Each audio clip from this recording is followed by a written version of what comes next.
Gun park వద్ద చర్చకు సిద్ధమని తాను వెళ్తున్నానని మంత్రి జూపల్లి స్పష్టం చేశారు. కేటీఆర్ హరీష్ రావు అక్కడికి రావాలని అన్నారు.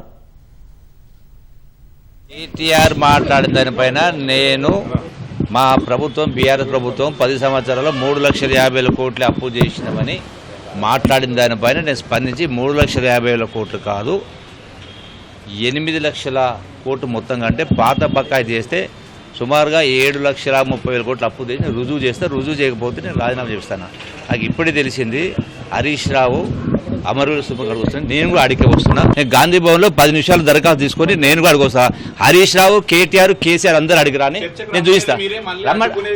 అరే అరే నేను వస్తున్నా కేసీఆర్ అని, కేటీఆర్ అని, హరీష్ రావు ముగ్గురు అని, అమరవీర రమ్మజ్ అమర్ అరే వాళ్ళ బామోదర ఎందుకు ఆల్రెడీ హరీష్ రావు బయలుదేరిందంట అమరవీర సుబ్బగారికి. ఆ కేటీఆర్ బామర్దిని కూడా అడిగి రమ్మని చెప్పండి, నేను అక్కడికి అరగంట అడుగుంటా.